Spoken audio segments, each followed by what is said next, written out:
మధురం మధురేభ్యోపి మంగళేభ్యోపి మంగళం పావనం పావనేభ్యోపి హరేర్నామైవ కేవలం.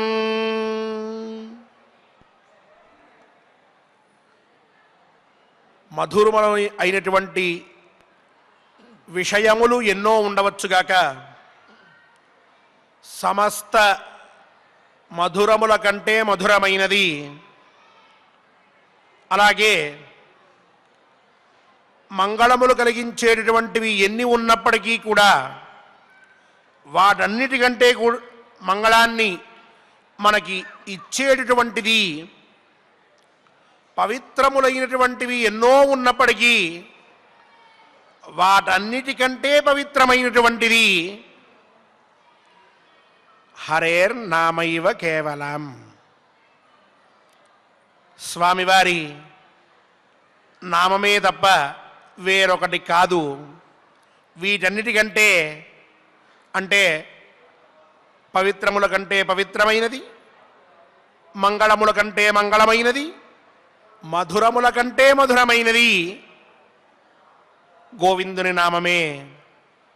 ఆ నామాన్ని స్మరించిన మరుక్షణం సకల అరిష్టములు పోతాయి, సర్వశుభములు చేకూరుతాయి అని హరినామము యందు ఉన్నటువంటి వైశిష్ట్యాన్ని కేవలాష్టకం మనకి తెలియజేస్తూ ఉన్నది. అటువంటి గోవిందుణ్ణి మనం కేవలం స్మరించడమే కాక ప్రతినిత్యము ఆ స్వామివారి ఆస్థానము నుండి వచ్చేటటువంటి మహాగ్రంథ పారాయణాన్ని అత్యంత శ్రద్ధాసక్తులతో వింటూ ఆయన్ని మన మనసులో నిలుపుకుని మనోమందిరమునందు ప్రతిష్ఠితుడైనటువంటి స్వామిని మనం ఎన్నో విధములుగా అర్చించుకుంటూ ఉన్నాం. శ్రోత్రములు ఉన్నది ఎందుకు? సత్కథలు వినుట కొరకు అని చెప్పినట్లు మంచి విషయములను వింటూ జీవనాన్ని మనందరం కూడా కళ్యాణమయం చేసుకుంటూ ఉన్నాం. అటువంటి దివ్య భాగ్యాన్ని మనకి అందించినటువంటి పరమాత్మకి మనం ఏమివ్వగలం? ఇంకొంత శ్రద్ధని పెట్టుకొని ఇటువంటి పారాయణాల్ని నిత్యము చేసుకుంటూ ఆయన్ని వేడుకోవడం తప్ప ఇంకేమీ చెయ్యలేనటువంటి అశక్తులం మనం. ఈ మానవ జన్మలో ఇటువంటి జ్ఞానాన్ని కలగజేసి మంచి విషయముల యందు మన బుద్ధులు నిత్యము కూడా ప్రవర్తించే విధంగా మనల్ని అనుగ్రహించిన శ్రీనివాస పరమాత్మకి మనం పునఃపునః ప్రణమిల్లుతూ ఈనాటి మన యొక్క సత్కథా కాలక్షేపానికి, అలాగే మన పారాయణ మహాయజ్ఞానికి ఆచార్యుల వారితో కలిసి సత్సంకల్పం చేసుకుందాం. శ్రీవారి అనుగ్రహాన్ని పొందుదాం. విఘ్నేశ్వర ధ్యానం. నమస్తే గణనాథాయ గణానాం పతయే నమః. భక్తి ప్రియాయ దేవేశ భక్తేభ్యః సుఖదాయక. శ్రీనివాస ధ్యానం అనంతవేద సంవేద్యం నిర్దోషం గుణసాగరం అతీంద్రియం నిత్యముక్తం శ్రీనివాసం భజే నిశం. శ్రీకృష్ణ ధ్యానం వందే నవఘనశ్యామం పీతకౌశేయవాససం సానందం సుందరం శుద్ధం శ్రీకృష్ణం ప్రకృతేః పరం. వ్యాసధ్యానం వేదవ్యాసం స్వాత్మరూపం సత్యసంధం పరాజనం శాంతం జితేంద్రియం క్రోధం సశిష్యం ప్రణమామ్యహం. అథ సంకల్పః శ్రీమదాదివరాహ క్షేత్రే విరాజమానస్య జగద్రక్షణార్థమవతీర్ణస్య శ్రీమదఖిలాండకోటి బ్రహ్మాండ నాయకస్య శ్రీ వెంకటేశ్వర స్వామినః పరిపూర్ణానుగ్రహేణ సర్వేషాం భక్తజనానాం ఆదివ్యాధినివృత్తిద్వారా ఆయురారోగ్యైశ్వర్యాభివృద్ధ్యర్థం సర్వారిష్టనివృత్తిద్వారా సకలశ్రేయోభివృద్ధ్యర్థం ధర్మార్థకామమోక్షాఖ్య చతుర్విధ పురుషార్థసిద్ధ్యర్థం సమస్తపాపక్షయార్థం శ్రీపరమేశ్వర ప్రీత్యర్థం శ్రీమన్మహాభారతే వనపర్వణి యథాశక్తి 49తమోऽధ్యాయాन्तर्गत శ్లోకపారాయణం ఆచార్యముఖేన హరిష్యామహే. శ్రీకృష్ణ పరబ్రహ్మణే నమః.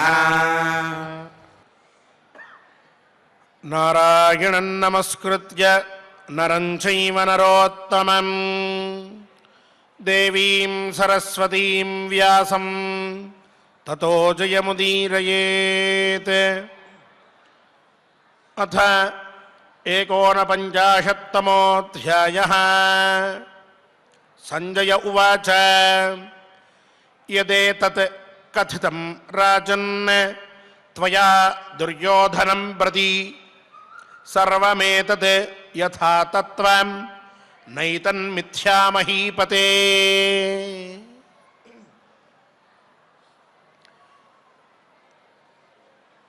సంజయుడితో ధృతరాష్ట్రుడు తన మనోవేదనని చెప్పుకున్నాడు అని విన్నాం. ఆ చెప్తూ ఉన్నప్పుడు ప్రమత్తో గ్రామ్యధర్మేషు మందాత్మా పాపనిశ్చయః మమ పుత్రః సుదుర్బుద్ధిః పృథివీం ఘాతయిష్యతి అంటూ మూర్ఖుడు, అవివేకి, అలాగే సర్వసుఖములయందు నిత్యము కాలాన్ని గడుపుతూ ఎల్లప్పుడూ కూడా కేవలం సుఖాన్ని మాత్రమే పెట్టుకుని దాని గురించే ఆలోచిస్తూ యుక్తాయుక్త విచక్షణని వదిలిపెట్టి చరిస్తూ ఉన్నాడు, జీవిస్తూ ఉన్నాడు నా కొడుకు దుర్బుద్ధి అయిన దుర్యోధనుడు అని చెప్పారు ధృతరాష్ట్రుల వారు ముందుగా. ఆ మాటని విన్నాడు సంజయుడు. ఇప్పుడు ధృతరాష్ట్రుల వారు చెప్పిందంతా కూడా విన్న తర్వాత పాండవులు నాశనం చేస్తారు, అర్జునుడు సామాన్యుడు కాదు, అటువంటి వారితో వైరం మంచిది కాదు, ఆ మాటని చెప్తూ ఉంటే వీళ్ళు వినిపించుకునేటట్టుగా లేరు, పైగా సర్వే మృత్యువశానుగా నా కొడుకులందరూ కూడా మరణానికి వశులైపోయి తిరుగుతూ ఉన్నారు, వీళ్ళకి ఏమాత్రము కూడా జ్ఞానం కలగట్లేదు, ఇటువంటి దౌర్భాగ్యమైన పనులు చేస్తూ వాళ్ళ జీవనాన్ని వాళ్ళు నాశనం చేసుకుంటూ ఏనాడో ఒకనాడికి భూమండలం మొత్తం కూడా సర్వనాశనం అయిపోవడానికి ప్రత్యక్ష కారణభూతులవుతున్నారు తప్ప యోగ్యతతోటి సంచరించట్లేదు. సంజయ, ఏం చెయ్యమంటావు, నా కర్మ ఇట్లా పట్టింది అని బాధపడుతూ దుర్యోధనుడి విషయంలో ధృతరాష్ట్రుల వారు చెప్పిన మాటలన్నీ విన్న సంజయుడు ఇప్పుడు అంటున్నాడు, మహానుభావ, యదేతత్ కథితం రాజన్ త్వయా దుర్యోధనం ప్రతి సర్వమేతత్ యథాతత్వం నైతన్మిథ్యామహీపతే. నువ్వు చెప్పింది సత్యమయ్యా మహారాజా. ఆ దుర్యోధనుడు మందబుద్ధి, దుర్బుద్ధి, పాపవశాన్ని పొంది ఉన్నటువంటి వాడు, పాపానికి వశ్యుడయ్యాడు, మూర్ఖుడు, అలసుడు, భోగముల యందు మనస్సు కలిగినటువంటి వాడు, నిత్యము కలహించేటటువంటి స్వభావం కలిగినటువంటి వాడు, ఇటువంటి వాడు ఇలా ప్రస్తుతం తన ఇష్టానికి తను ఏం చెయ్యాలనుకుంటే అది చేసేటటువంటి స్థితిలో నిలిచి మంచి మాటల్ని పక్కన పెడుతూ ఉన్నాడు, సద్బుద్ధి కలగట్లేదు, వాస్తవం నువ్వు చెప్పిన దాంట్లో ఏమాత్రం సందేహం లేదు అని ఆరంభంలోనే కొండబద్దలు కొట్టేశాడు. సాధారణంగా ఎవరైనా పెద్దవాళ్ళు తమకి సంబంధించిన వారి విషయంలో ఏదైనా కొంత అస్వారస్యాన్ని బయటపెడితే, అంటే మనకి బాగా ముఖ్యులో మనం గౌరవించేటువంటి వ్యక్తో ఉన్నాడు అనుకోండి, ఆయన వాళ్ళ కొడుకు గురించో ఇంకొకరి గురించో ఏదైనా ఒక మాట చెప్తున్నాడు అనుకోండి, అవునండి మీ వాడు పిచ్చి వెధవే అని అనం మనం తొందరపడి. ఏముందిలేండి కొన్ని రోజులు అయిన తర్వాత తెలుసుకుంటాడు మనవాడే, పాపం ఇంకా చిన్నపిల్లాడేగా, బాధ్యతలు ఇంకా తెలియలేదుగా, మెల్లిగా తెలుస్తాయి, మీరేం బాధపడద్దు అని అంటాను తప్ప, ఆయన మా వాడు ఇలా చేస్తున్నాడయ్యా, అన్నీ పిచ్చి పనులు చేస్తున్నాడు, ఎందుకు పనికిరాని వాడు అయిపోయాడు, సర్వభ్రష్టుడయ్యాడు అంటే నిజమే నీ కొడుకు సర్వభ్రష్టుడు అని ఎదురుగా అనం, మొహమాటం అడ్డొస్తుంది. సంజయుడికి ఆ మొహమాటం ఏం లేదు, నిజమే నువ్వు చెప్పింది నిజమేనయ్యా, ఎందుకు పనికిరాని వాడు నీ కొడుకు అని చెప్పేశాడు మొట్టమొదట ధృతరాష్ట్రుల వారితో. అంటే సంజయుడు ఆ మాత్రం అక్కడ మహారాజుతో ఎట్లా వ్యవహరించాలో తెలియని వాడేం కాదు, మహానుభావుడు సంజయుడంటే. అటువంటి వాడు కూడా ఏ కోణంలోనూ దుర్యోధనుణ్ణి సమర్థించేటటువంటి అవకాశం పొందలేదు అనంటే ఆ దుర్యోధనుడు ఎంతటి దుర్బుద్ధితో వ్యవహరిస్తున్నాడో ఈ వాక్యంతో మనకు అర్థమవుతూ ఉన్నది. దుర్యోధనుడి విషయం వచ్చిన వెంటనే మనం దుర్యోధనుడు మూర్ఖుడు అని చెప్పి ఎందుకు మొదలు పెడతాం అంటే, తండ్రే కాదు తండ్రితో పాటు అక్కడ తండ్రికి సహాయకుడిగా ఉన్నటువంటి సంజయుడు ఇత్యాదులు కూడా అవును దుర్యోధనుడు దురాత్ముడే అనేట్టుగా వ్యవహరించాడు కాబట్టే దుర్యోధనవత్ నవర్తితవ్యం అని చెప్పి దుర్యోధనుడిలాగా ఉండకూడదు అనే విషయాన్ని ప్రస్ఫుటం చేయడానికి దుర్యోధనుడి యొక్క మాటకి ముందర ఒక మూర్ఖుడు అనే మాట, ఆ దుర్యోధనుడు అనేటువంటి మాట తర్వాత మళ్ళీ ఇంకో మూర్ఖుడు అనేటువంటి మాట వస్తూ ఉంటుంది. అంతటి అహంకారంతో అంతటి దుర్బుద్ధితో మూర్ఖతతో దుర్యోధనుడు జీవనాన్ని కొనసాగిస్తూ ఉన్నాడు పాండవులు వనవాసం చేస్తూ ఉన్న సమయంలో. ఇక్కడ మంచి వాళ్ళకి చెడ్డవాళ్ళకి కాలం ఎలా గడుస్తుంది అన్నప్పుడు కావ్యశాస్త్ర వినోదేన కాలో గచ్చతి ధీమతాం వ్యసమేన చ మూర్ఖాణం నిద్రయా కలహేన చ అని చెప్తారు భర్తృహరి సుభాషితంలో. దీని తాత్పర్యం మంచివాళ్ళకి బుద్ధిమంతులకి కాలం ఎలా గడుస్తుంది అంటే కావ్యశాస్త్ర వినోదేన, వారు వాళ్ళ పనులన్నీ చేసుకుంటూ ఉంటూనే ఖాళీగా ఉన్న సమయంలో ఓ మంచి కావ్యాన్ని చదవడమో, ఓ మంచి శాస్త్రాన్ని నేర్చుకోవడమో, ఓ మహాగ్రంథాన్ని పారాయణ చేయడమో, లేక ఉన్న సమయంలో కొంత జ్ఞానాన్ని పొందుదామని కొత్త విషయాన్ని నేర్చుకోవడమో, ఇలా ఏదో ఒక మార్గంలో వాళ్ళు వాళ్ళ జీవనాన్ని కొనసాగిస్తూ ఉంటారట. ఇక మూర్ఖుల కాలం ఎలా గడుస్తుంది, వాళ్ళు లేచిన దగ్గర నుంచి పడుకునేంత వరకు ఏమిటి వాళ్ళకి పని అంటే వ్యసనేన చ మూర్ఖాణం నిద్రయా కలహేన చ. ముందుగా ఓ వ్యసనాన్ని పెట్టుకుంటారు వాళ్ళు. ఆ వ్యసనానికి అంటే మామూలుగా మనం లోకంలో మాట్లాడుకునేటటువంటి వ్యసనం, శాస్త్రంలో మాట్లాడుకునేటప్పుడు దుఃఖం అని చెప్పుకున్నాం వ్యసన శబ్దానికి అర్థం. వాళ్ళు ఒక అలవాటును చేసుకుంటారట, చెడ్డ అలవాటుని, దాన్ని పెట్టుకుని జీవనాన్ని కొనసాగిస్తూ ఉంటారట. నిత్యము ఆ చెడు పనులు చేస్తూ కాలం గడుపుతూ ఉంటారు. ఇంతేనా? కాదు. నిద్రయా, సమయం దొరికితే నిద్రపోతూ ఉంటారు. అంతేనా? కాదు. ఏదో చెడ్డ అలవాటుతో ఓ గంట 2 గంటలో గడిపాడు. ఓ 4-5 గంటలు నిద్రపోయాడు. లేచాడు, ఇంక పనే ఉంది. ఇప్పుడేం చేస్తాడు? మిగిలిన సమయం అంటే దాన్ని కూడా పూరించారు కలహేనచ అని చెప్పి గొడవలు పెట్టుకుంటూ ఉంటాడట.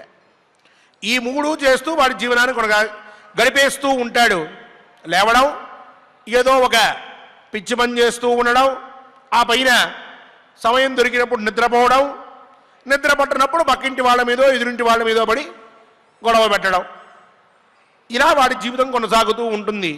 అదే మంచివాడు సమయం దొరికినప్పుడల్లా ఓ మంచి విషయాన్ని నేర్చుకుంటూ, మంచి శాస్త్రాన్ని చదువుకుంటూ, ఓ తపస్సును ఆచరిస్తూ, ఓ మంచి విషయాన్ని వింటూ, భగవద్భక్తిని పొందుతూ ఇట్లా కాలం గడుపుతూ ఉంటాడట.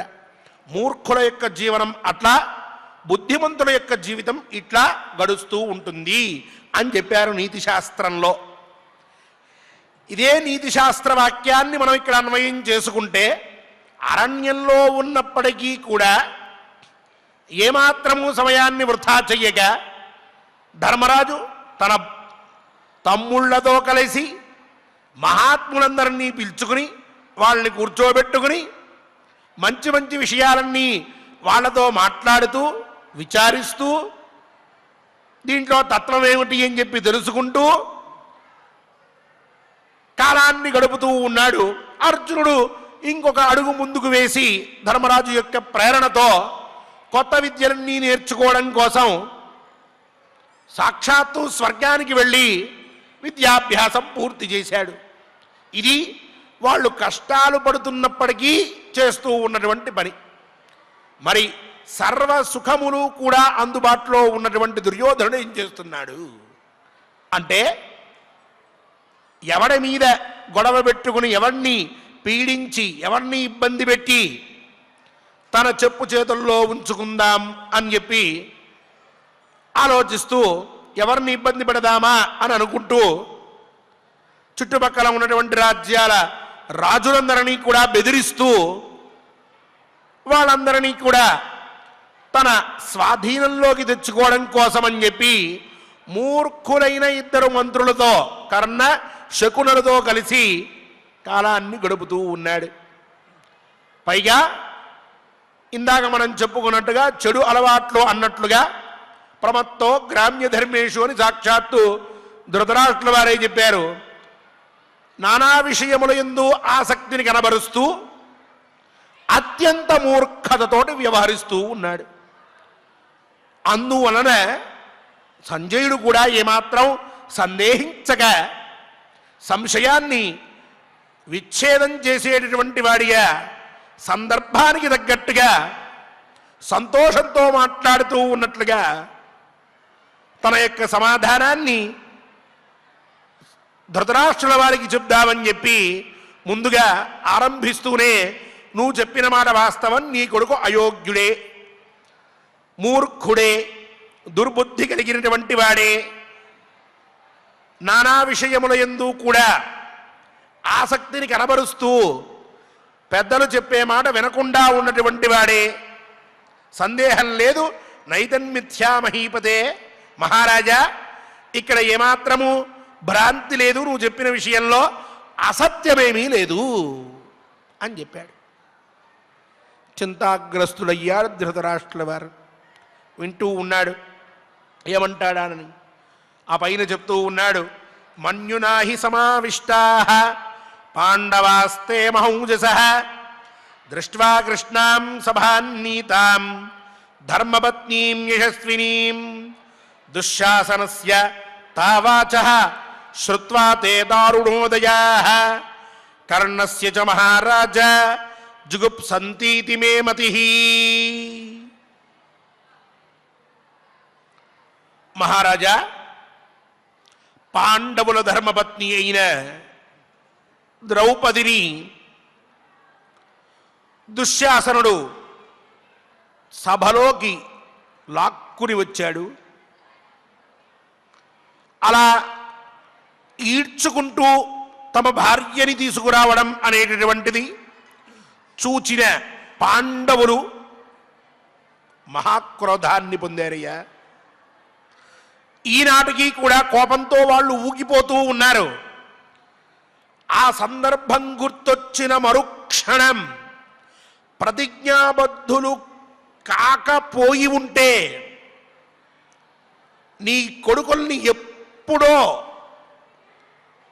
నరికి పడేసేటటువంటి వారు వాళ్ళు. అటువంటి కోపం ఉన్నది వాళ్ళలో, అంతటి ఉగ్రతతోటి ఉన్నారు వాళ్ళు.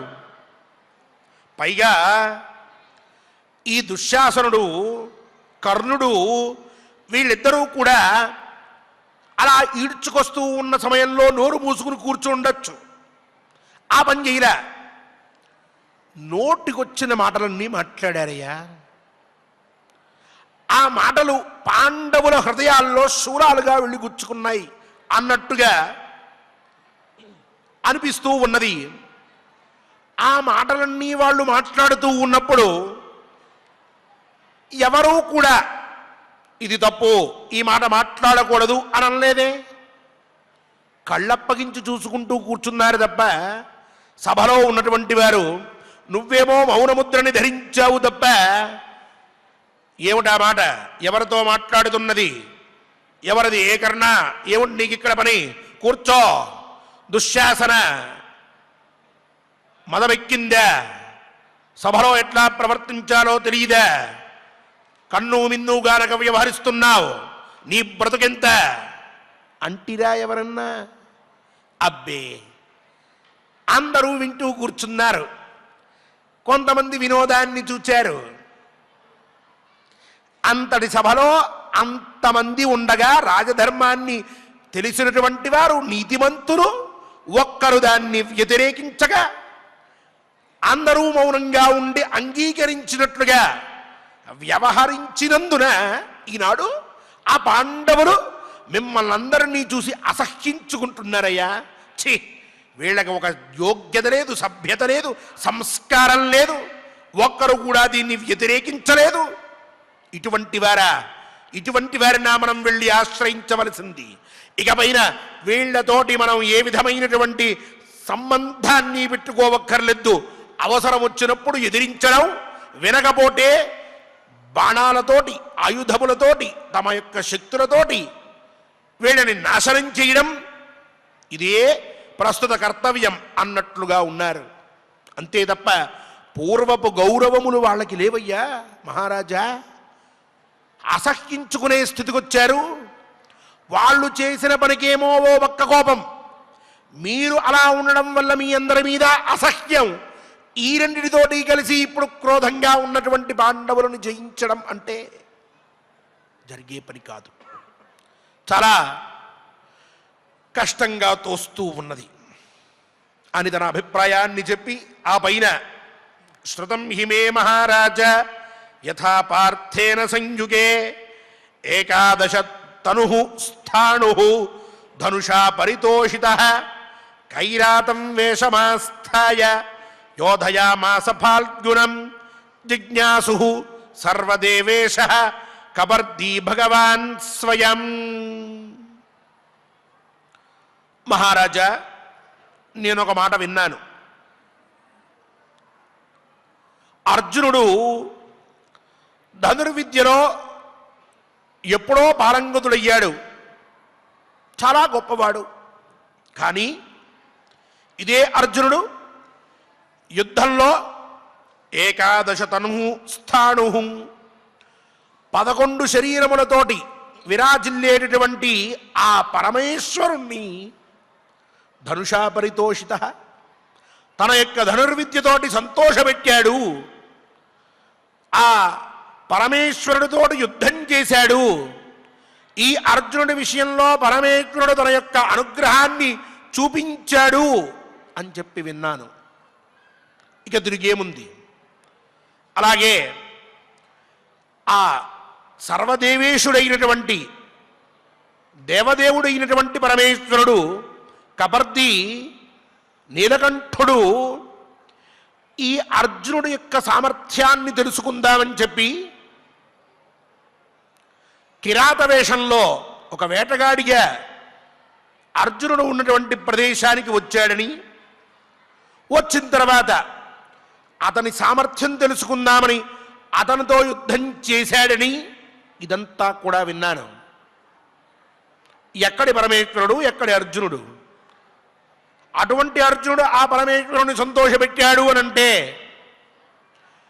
ఇద్దరి మధ్య ఎంత అంతరం కనిపిస్తోంది. మహారాజా, అర్జునుడు అంత పని చేశాడయ్యా. తత్రైనం లోకపాలాస్తే దర్శయామాసురర్జునం అస్త్రహేతోః పరాక్రాంతం తపసా కౌరవర్షభం నైతదుత్సహతే చాన్యః లబ్ధుమన్యత్ర పాల్గుణాత్ సాక్షాత్ దర్శనమే తేషాం ఈశ్వరాణాం నరో భువి. మహారాజా, పరమేశ్వరుడు సంతోషపడి పాశుపతాస్త్రాన్ని ప్రసాదించిన పిమ్మట ఆ అర్జునుణ్ణి చూడ్డం కోసమని చెప్పి అక్కడికి లోకపాలకులు వచ్చారు అని చెప్పి కూడా విన్నాను నేను. వాళ్ళంతా వచ్చి అర్జునుడికి దర్శనాన్ని ఇచ్చారు. మహారాజా, ప్రస్తుతం ఈ లోకంలో అన్యత్ర ఫాల్గుణాత్ అర్జునుడి కంటే కూడా వేరొకడు ఎవ్వడు ఈ భూలోకంలో లోకపాలకుల్ని చూడడం అనేటటువంటిది జరగదు. అర్జునుడు మాత్రమే చూడగలిగాడు వాళ్ళని. ఇంకెవరికీ వాళ్ళ దర్శనం లభించదయ్యా.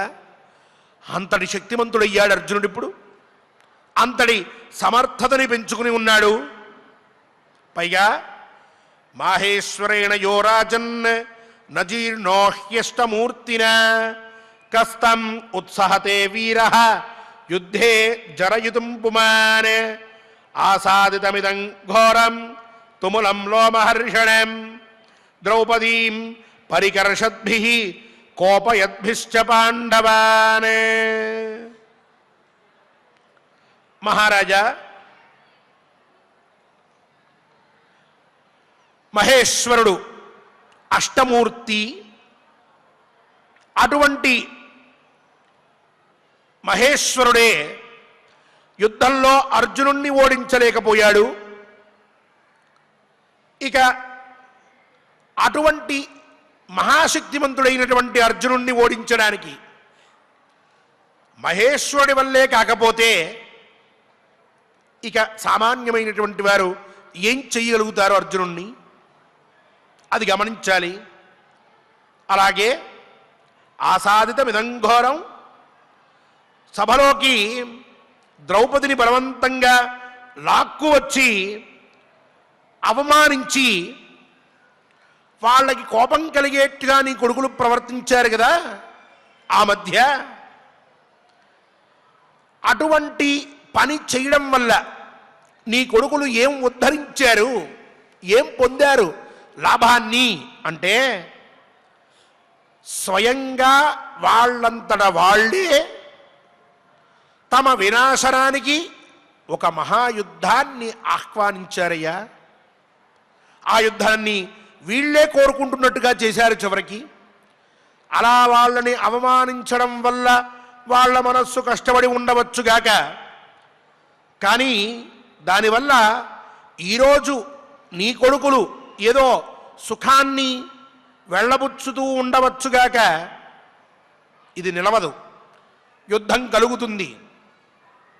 ఆ యుద్ధంలో అష్టమూర్తి అయిన ఆ పరమేశ్వరుణ్ణే అర్జునుడు ఎదుర్కొన్నాడు అనంటే, ఆయనకే ఎదురు నిలిచాడంటే, మరి అటువంటి అర్జునుడు నీ కొడుకుల్ని ఊరికే వదిలిపెడతాడనుకుంటున్నావా? ఇంతటి అకృత్యాన్ని వీళ్ళందరూ కలిసి చేశారు అని చెప్పాడు. ఇక్కడే అష్టమూర్తి పరమేశ్వరుడు అని చెప్పనుకుంటున్నాం. ఆ అష్టమూర్తి అన్నప్పుడు సంజయుడు ఎందుకు ఆ మాట మాట్లాడాడు అని అంటే, పరమేశ్వరుల్లో 8 విధములైన మూర్తి విశేషములు కనిపిస్తూ ఉంటాయి. ఆ 8 విధములైనటువంటి విశేషములతో మహాశక్తివంతుడై మహాదేవుడిగా పేరు పొందాడు పరమేశ్వరుడు. అందులో మొదటిది పృథివీమూర్తి అని చెప్పి పృథివీమూర్తిత్వం ఉన్నది ఆయనలో. అలాగే రెండవది జలమూర్తిత్వం, మూడవది అర్కమూర్తిత్వం, నాలుగవది యజమానమూర్తిత్వం, ఐదవది తేజోమూర్తిత్వం, ఆరవది వాయుమూర్తిత్వం, ఏడవది కాళమూర్తిత్వం, ఎనిమిదవది వ్యోమమూర్తిత్వం. ఇలా 8 మూర్తిత్వములు, అంటే 8 విశేషములు, 8 శక్తులు, 8 మూర్తి విశేషములు ఆ పరమేశ్వరుల్లో ఉన్నాయి. అందుకే ఆయన్ని మహాదేవుడు అని చెప్పి పిలుస్తూ ఉంటాం. అంతటి శక్తివంతుడైన ఆ పరమేశ్వరుడే అర్జునుడి యొక్క బలాన్ని చూచి చాలా సంతోషపడ్డాడు. అర్జునుడు ఓడిపోలేదు పరమేశ్వరుడి చేతిలో. అలాంటి వాడు ఈనాడు యుద్ధంలో వచ్చి నుంచుంటే నీ కొడుకులు ఆగుతారా? వీళ్ళ శక్తి సరిపోతుందా? వీళ్ళు అసలు ఎందుకు పనికొస్తారు అని అడక్కనే ప్రశ్నని అడగడం సంజయుడి వాక్యముల్లో ఉన్నటువంటి అంతరార్థం. అలా అని యత్తు ప్రస్ఫురమాణౌష్ఠ భీమ ప్రాహవచోర్థవత్ దృష్ట్వా దుర్యోధనేనోరు ద్రౌపద్యాదర్శితాబుభౌ ఊరూభేత్స్యామి తే పాప గదయా భీమవేగయా త్రయోదశానాం వర్షాణాం అంతే దుర్ద్యూతదేవినః. మహారాజా, దుర్యోధనుడు ఇంకొక అకృత్యాన్ని కూడా చేశాడయ్యా. ఆవిడ్ని ఈడ్చుకురావడం అనేటువంటిది ఒక తప్పు. ఈడ్చుకొచ్చిన తర్వాత కర్ణుడు దుశ్శాసనుడు ఇష్టం వచ్చినట్లు పేట్రేగిపోవడం రెండవ తప్పు. మూడవ తప్పు మీరంతా మౌనంగా ఉండడం. నాలుగవ తప్పు ఈ దుర్యోధనుడు ద్రౌపదిని అలా లాక్కుని వచ్చిన తర్వాత సింహాసనం మీద కూర్చుని తన ఆసనం మీద ఒక విధమైనటువంటి లేకి నవ్వుతోటి ఆ ద్రౌపదిని చూచి ఇలా తొడగొట్టి వచ్చి కూర్చో అన్నట్టుగా అన్నాడే. అలా అంటూ ఉన్నప్పుడు ఎదురుగా ఉన్నటువంటి భూముడు ఆ దుర్యోధనుడి యొక్క చేష్టని చూచి అదురుతున్నటువంటి పెదవులతోటి ఒక మాట మాట్లాడాడయ్యా. అత్యంత క్రుద్ధుడయ్యాడు భీముడు. చాలా ఆవేశం వచ్చింది. ఆ క్షణమే ధర్మరాజు అక్కడ లేకపోయి ఉన్నట్లయితే కురు సభని మొత్తాన్ని కూడా భస్మం చేసి భూమిలో కలిపేసేటటువంటి వాడు. అంతటి ఆవేశం వచ్చింది. ఆవేశం పట్టలేకపోతూ ఉన్నాడు, ఏం చెయ్యలేకపోతూ ఉన్నాడు. పెదవులు కదిలిపోతూ ఉన్నాయి కోపంతో. అప్పుడు మాట్లాడాడు, ఊరు భేత్స్యామి తే పాప గదయా భీమవేగయ. ఓరి పాపి దుర్యోధన, 13 సంవత్సరములున్నారు కదా, కానీ ఈ 13 ఏళ్ళు గడిచిన తరువాత భీమవేగంతో గద వస్తే దాని యొక్క ప్రభావం చాలా గొప్పగా ఉంటుంది అనేటటువంటిది నేను తెలియజేస్తాను. నీ 2 తొడలు కూడా భీమవేగంతో వచ్చేటటువంటి నా గదతో ముక్కలు ముక్కలు చేసి వదిలిపెడతాను. తొడ చూపిస్తావా? సభా మధ్యమున వచ్చి కూర్చోమంటావా ద్రౌపదిని? నీచాత్ముడా, నేను చూపిస్తా నీకు 13 ఏళ్ల తర్వాత అని అన్నాడయ్యా. ఆ ప్రతిజ్ఞ, ఆ మాట ఊరికే వదిలిపెట్టరు వాళ్ళు. ఖచ్చితంగా ఆ మాటని కార్యరూపంలోకి తీసుకొస్తారు పాండవులు. భీముడు అంత పని చేసి వదిలిపెడతాడు. ఇది జరిగేదే. కావున నువ్వు పడుతున్నటువంటి బాధంతా వాస్తవమైనటువంటిదే అని తెలియచెప్పి, సర్వే ప్రహరతాం శ్రేష్ఠా సర్వే చ అమిత తేజసః సర్వే సర్వాస్త్ర విద్వాంసః దేవైరపి సుదుర్జయాః మన్యే మన్యు సముద్ధూతాః పుత్రాణాం తవ సంయుగే అంతం పార్థాః కరిష్యంతి భార్యామర్ష సమన్వితాః. ధృతరాష్ట్ర మహారాజా, సర్వే ప్రహరతాం శ్రేష్ఠాః. బాణములతోటి శత్రువుని కొట్టేటటువంటి వారందరిలోకెల్లా పాండవులు అత్యంత శ్రేష్ఠులయ్యా. అలాగే సర్వే చ అమిత తేజసః, అందరూ అమితమైన పరాక్రమం కలిగినటువంటి వారు ఐదుగురు కూడా. సర్వే సర్వాస్త్ర విద్వాంసః, ఇటేమో నైపుణ్యం ఉన్నది యుద్ధంలో, అటేమో పరాక్రమం ఉన్నది, పైగా సర్వే సర్వాస్త్ర విద్వాంసః, అన్ని అస్త్రముల యొక్క వైదుష్యం వాళ్ళ దగ్గర ఉన్నది, అన్నీ తెలిసినటువంటి వారు. దేవైరపి సుదుర్జయాః, దేవతల చే కూడా జయింప శక్యం కానటువంటి వారు. వాళ్ళు వచ్చి వీళ్ళని ఎదుర్కొని విజయాన్ని పొందలేరు, అటువంటి శక్తి కలిగినటువంటి వారు.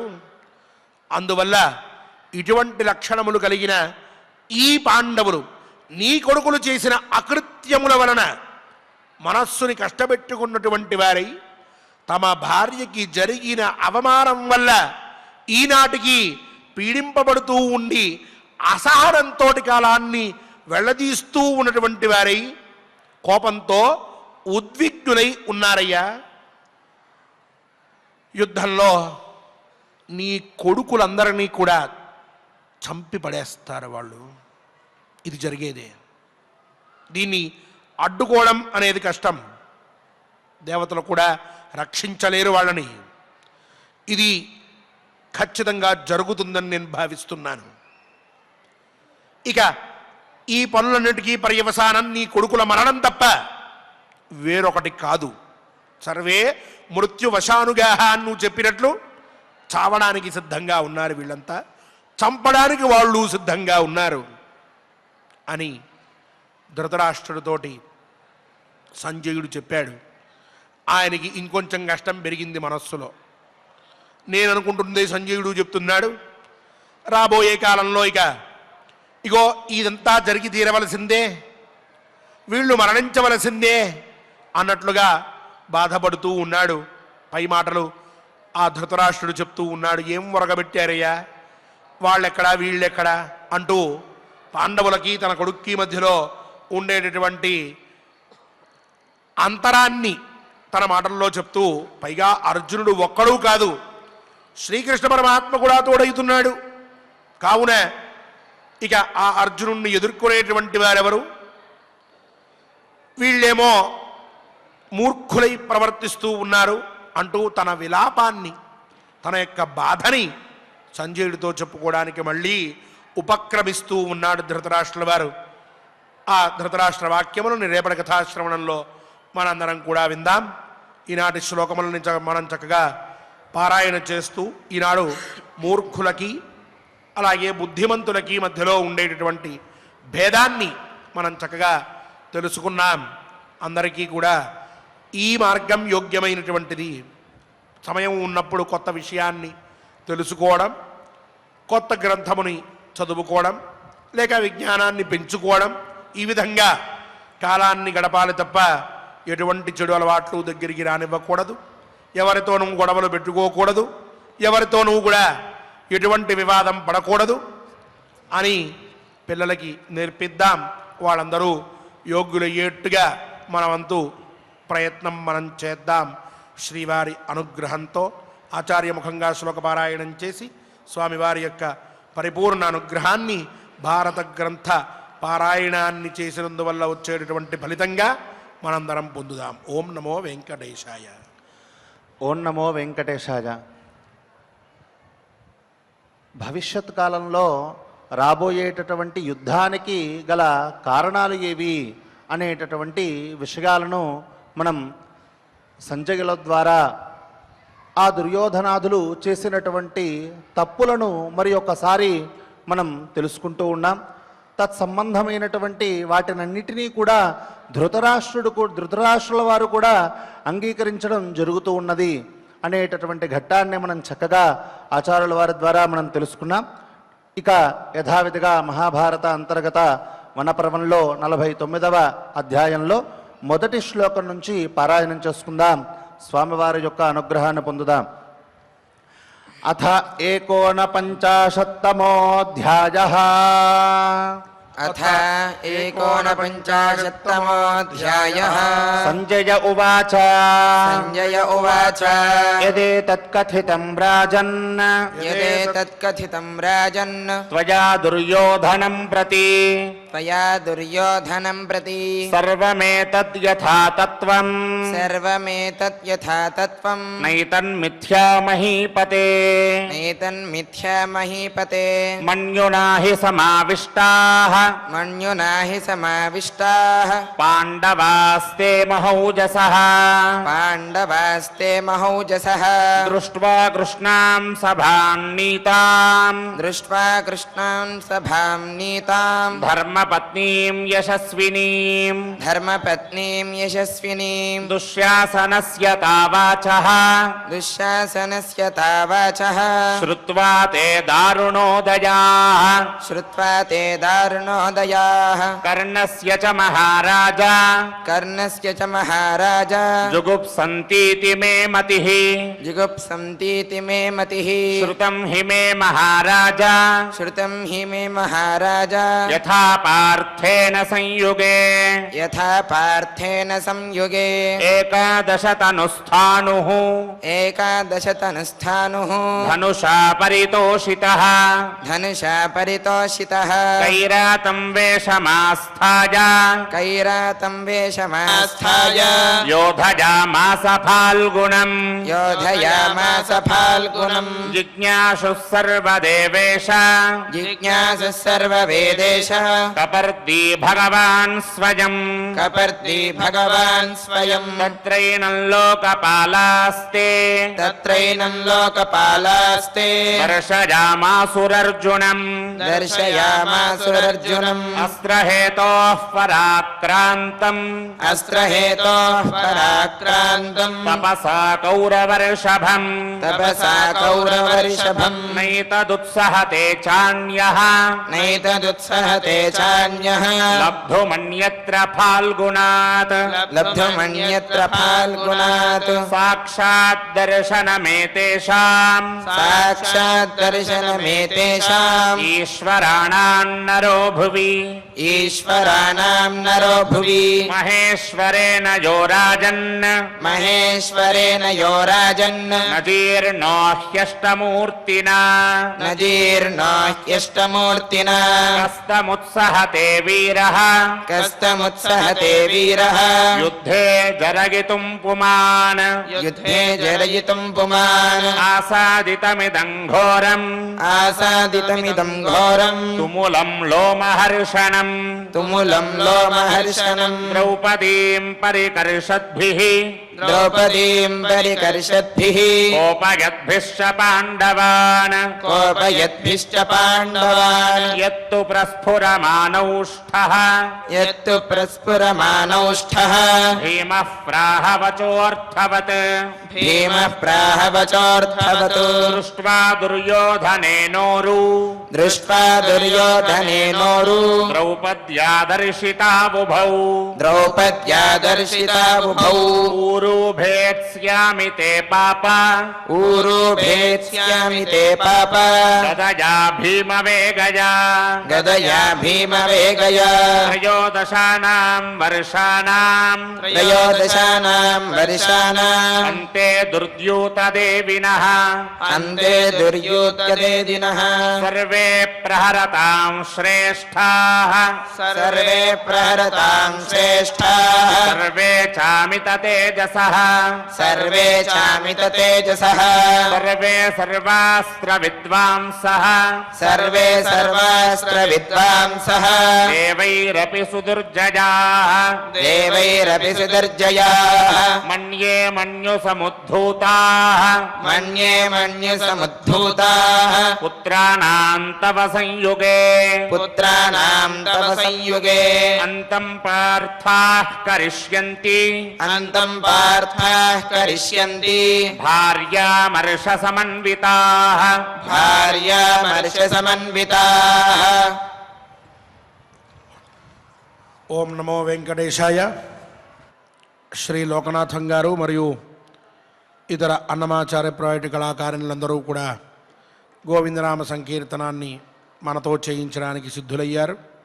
వారితో కలిసి చక్కగా గోవిందనామాన్ని మనందరం కూడా పలుకుదాం.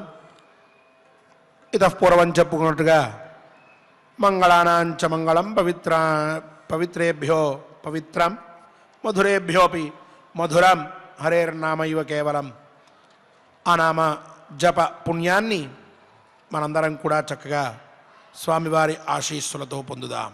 ఓం నమో వెంకటేశాయ.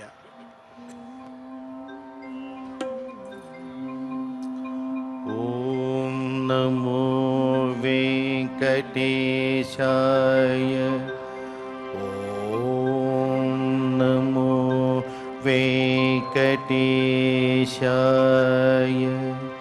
ఓం నమో వెంకటేశాయ.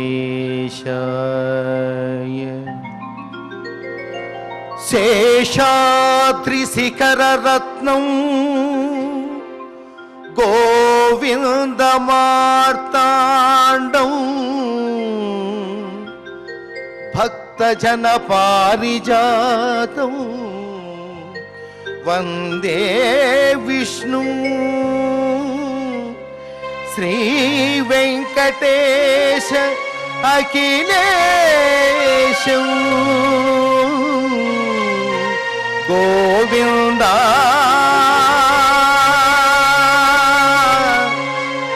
గోవింద.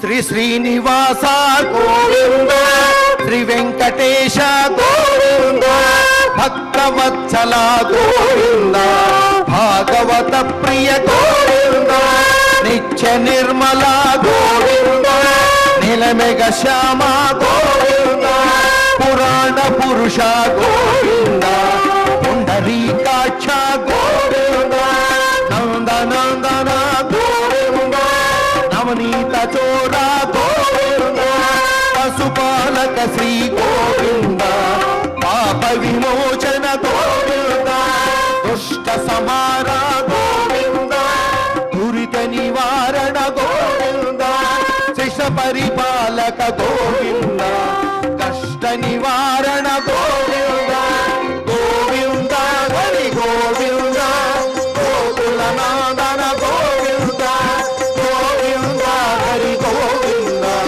గోకుల నాదన గోవింద.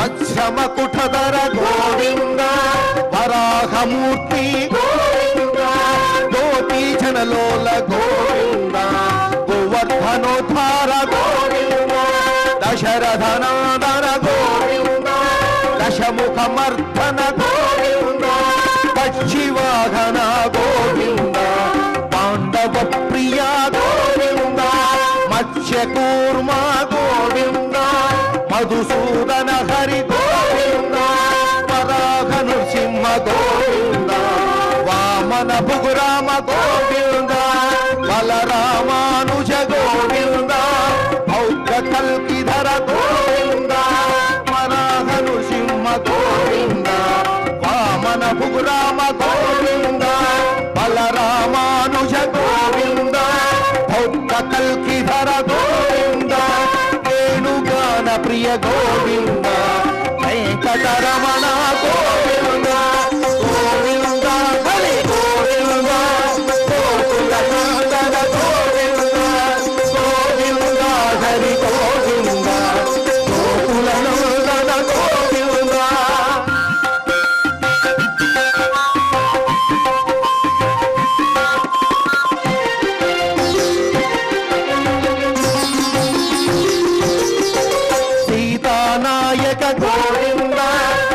పరిపాలక గోవింద దళిత జన పోషక గోవింద ధర్మ సంస్థాపక గోవింద అనాథ రక్షక గోవింద ఆపద్బాంధవ గోవింద శరణాగత వత్సల గోవింద కరుణా సాగర గోవింద కమల దళాక్ష కామిత ఫలద పాప వినాశక పాహి మురారే శ్రీముద్రాంకిత శ్రీవత్సాంకిత ధరణీ నాయక దినకర తేజ గోవింద హరి గోవింద గోకుల నందన గోవింద గోవింద హరి గోవింద గోకుల నందన గోవింద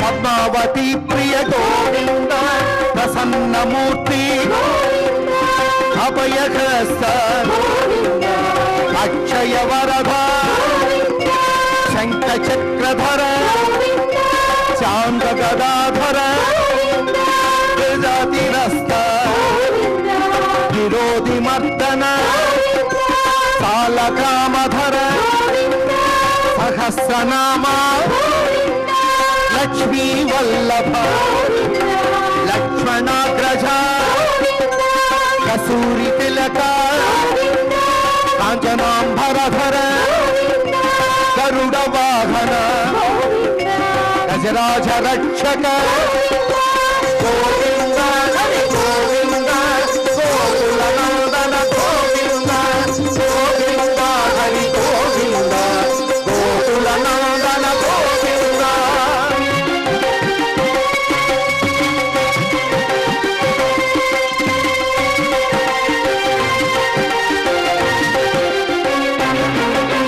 వానర సేవిత వారధి బంధన సప్తగిరీశ ఏకస్వరూప శ్రీరామకృష్ణ రఘుకుల నందన ప్రత్యక్ష దేవ పరమదయాకర వత్స కవచధర వైజయంతిమాల వడ్డికాసుల వాడ వసుదేవ తనయ బిల్వ ప్రతాక్షిత భిక్షుక సంస్కృత శ్రీ పుంరూప కేశవమూర్తి గోవింద హరి గోవింద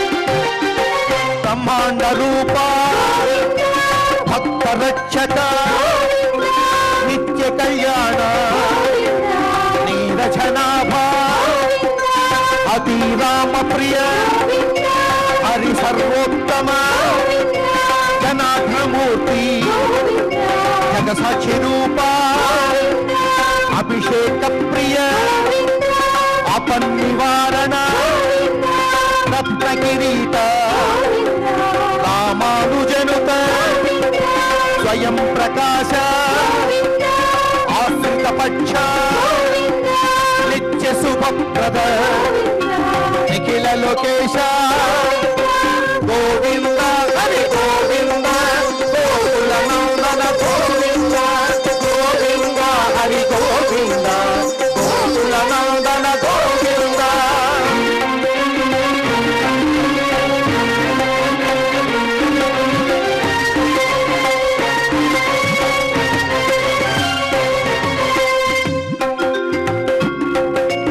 ఆనంద రూప ఆజంతరహిత ఇహ పరదాయక యమరాజ రక్షక పరమదయాళు పద్మనాభ హరి తిరుమల వాస తులసి వనమాల శేష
నమో వెంకటేశాయ.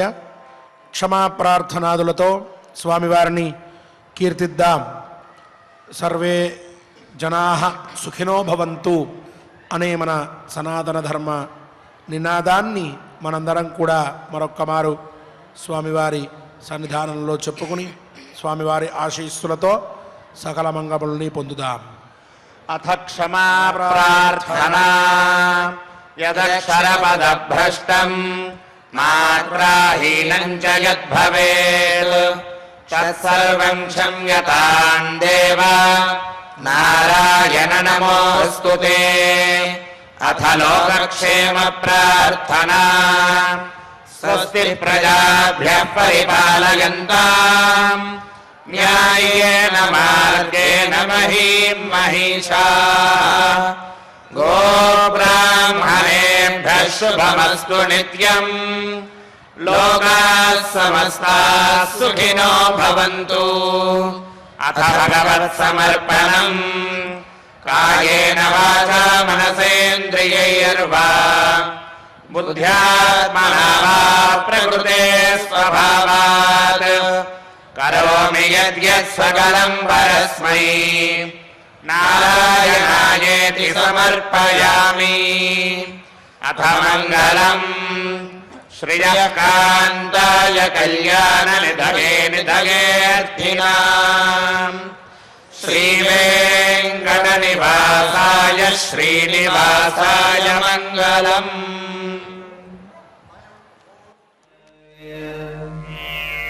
ఓ